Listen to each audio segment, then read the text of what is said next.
unbelievable story, and I'm glad you're here to tell the tale. Oh, I'm still glad to be alive to tell the tale, you know.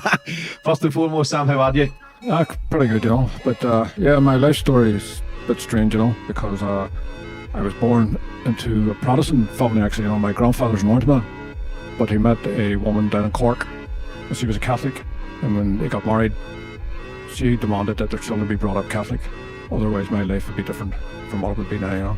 Yeah, I spoke to a few people from both sides of the conflict here, and they say the exact same. If they grew up a mile down the road, they'd been fighting for another cause. Exactly. It's just the environment you grew in. That's all it is. Consumes you.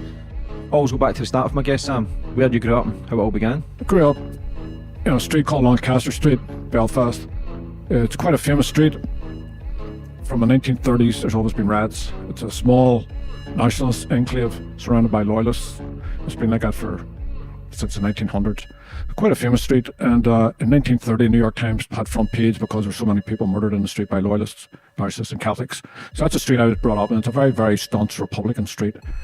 And really, from that street onwards, that's where I was born and brought up. My family were Republicans, although I never really had an interest. As a wee lad growing up, I was more interested in discos, girls, and beer. That was all my interest. My brothers were all politically aware. They were into all the politics and republicanism. I had absolutely no interest. You know, as I said, only go to disco with my friends. But when I was about 15, a couple of things changed my life. And one of them was my brother brought me to Derry, 1971. I didn't know really where Derry was, but he says we were going for a trip down to Derry. I didn't care, as long as I was getting out of Belfast, that was the main thing, you know. So it was a Sunday, I'll never forget it, because it happened to be Bloody Sunday. And it changed my whole life. Because before I wasn't too much into politics, didn't really know what was going on here. My brothers used to hammer it into me about the inequality of being a Catholic, being a nurse, being treated like a second-class citizen. So that practically started to change my whole outlook about this place, you know. And about 2 months after it, one more event happened, and that was me finished with this place, you know. My friend Jim Kerr, 16, he had just got a job in a garage up here in Ellisburn Road, coincidentally. And I was working in the slaughterhouse. So I was quite envious, you know, and the slaughterhouse was a rough place, you know. It was like 93% loyalists, 7% Catholic. It was a very dangerous place. I hated it. But he said to me, like, don't worry, give me a chance to get in. Once I get into this job, a few months, I'll put your name down, I'll get you up here with me. So I was all brilliant. 2 days later, he was shot dead, not too far from here. Shot 6 times in the face and the head by loyalists, murdered, just for being a Catholic up here at the time. So with Bloody Sunday and the murder of my friend James, that was me finished with here. And I decided what my brothers were trying to do all the time, make me join the Republican movement. You know, and I decided that was the only way to change things here, so I joined the IRA. And that's why you joined, for revenge as well, and to... I guess it was. At the time it was revenge, because I wasn't too politically aware. You know, I was naive, because when the IRA found out what I was really joining them for, they ostracized me. They sort of kept me away from anything. They weren't, because they don't want you here for personal vendettas or anything like this. You have to be educated first to find out, is this what you're willing to fight for? You know, everybody thinks, oh yeah, get you in there and the IRA will take you in. It's not like that at all, you know. They take their time to find out what type of person you are, you know. And as I say, I was very naive to it all. And after a few months of training and learning things, I started to change. You know, I didn't want revenge as such, but I wanted no longer to be treated like a dog in my own country, in my own city. I didn't want to be treated like a second-class citizen. And this was Ireland, yet it was occupied by Britain. Didn't think I had any right to be here. You know, Ireland wouldn't have a right to be in Britain, occupying England and London. So it was the same here. For me, my attitude was there shouldn't be any British here whatsoever, you know. What sort of training did you have to go through? Well, to start, it was all political. Just trying to get you to see how much you know about your own history, about the real reasons behind wanting to join the IRA, you know. They don't want any maniacs, really. I mean, you're going to say it's funny, the IRA doesn't want any maniacs in their ranks, you know. But you do a lot of political stuff, and I was quite getting bored with it. I wasn't really, you know, into too much about the reading and stuff like that there.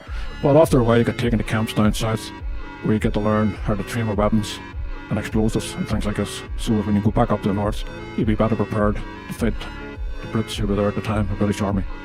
So you're training yourself to handle conflict and take away the anger side where you want revenge, where it becomes more of an organisation that you're more in tune of what's going on and what you're fighting for. Yes, it changed me, definitely changed me. I met men, you know, I was only a kid really, but I started to meet men who had been doing this a long time in their life, you know, before, you know, the 50s and 60s and all. They were hardened sort of veterans and all. And it changed me listening to them, because I was a bit of an idiot. Like, I was just a nutcase, you know. But once I started to talk to these men, they were showing me the bigger picture. It's nothing to do with Protestants and Catholics. That's sectarianism. Absolutely nothing to do with it. Because as far as we were concerned, we were going to fight for them as well. This is our country as well. but they had to treat people equal. We had to treat them equal, and that's the way that's the way we wanted it, and that's where I learned the training. Does that hurt you, like Irishmen killing Irishmen? Like, does it sting really when you think about countrymen killing their own? Like, it's, from living from the outside, it is mad when you look in. Like, just a few miles across the water, we've got Scotland, but then there's a kind of war zone going on where people are killing each other, bombing each other, innocent lives getting took. Like, it is mad to think that this was only a few years ago. Like, does that come in your mind that these are your same people, or is it just they're fighting for a cause and you're fighting for a cause? Well, as I said, different events changed my whole life, and I wasn't going to no longer be treated like a second-class citizen here in my own country, you know. And at the back of my head also was, if we ever did get the country united, unionists would have to be treated equally too. We'd have to learn from their mistakes the way they treated us, you know. And people from outside think about, oh, it's a Catholic Protestant conflict. It's a lot of nonsense, actually, you know. But that's how it's been given by the media. The media is a great manipulator of propaganda. And as far as I'm concerned, I was born a Catholic, but never practiced, never went. Didn't bother me whether you're Protestant, Catholic, and atheist, Muslim. I couldn't care less about religion. It's got nothing to do with it. But when you're coming into my street to murder my neighbours and to murder my family, I'm not going to stand idly by, you know. That's what the whole concept was for me at the start, you know. It was the only way to get back at these armoured cars, British Army coming into the streets, murdering people in Derry and getting away with it. They murdered 14 people, paratroopers. Got medals from Lizzie Windsor for doing it, you know. And for me, that was the only way to change things, was to use force against force. And I was terrified. I didn't like it, you know. I was crapping myself, going to be killed. I wanted to go back to disco days. That was never going to happen again unless I changed things. But I missed them. And I was on a course now where force was the only thing that I knew, because it was force being used against me by loyalists and by the British. How is that, seeing like friends die, kids die? Like, how is that mentally for a man to see that? Well, I can still remember my friend Jim, you know, talking to him at night. We're talking football, and the next morning he's dead, you know. Still remember a few of my friends, their friends. I've seen a lot of scenes, terrible scenes, you know. I've seen arms and legs landing on the streets after bombings and things like this. There was a very infamous bombing called McGurk's Bar, where all these civilian Catholics were murdered. Two bombs put in the bar, and then the British media said that the people inside who were killed were making bombs. So there was poor innocent people condemned again. Once they were blew up, and then their names was dragged through the gutter. It's only lately, 40 years later, that the British have apologised for spreading them rumours and using the newspapers, you know. There's a lot of people looking from the outside think it's a Catholic Protestant thing. It goes a lot deeper. Like, can you explain to people what is the main issues and why it all started? Well, basically, in a nutshell, before trying to make it too complex, is this is part of Ireland. This is the northern part of Ireland. It's nothing to do with Britain. Britain has occupied us for 800 years using force, because we're a small country, you know. Britain's a very powerful country. They invaded so many countries around the world. Their history stained with invading countries, you know. And for me, no country has a right to be in anybody's country. It's up to the people who live there to determine their own futures. And I don't care how mighty in our country is, they've no right to be here. America shouldn't have been in Vietnam, etc., etc. It's the same argument. Britain has no right to be in Ireland.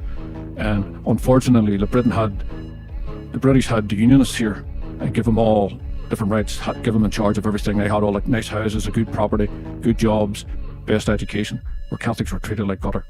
And that had to change, you know.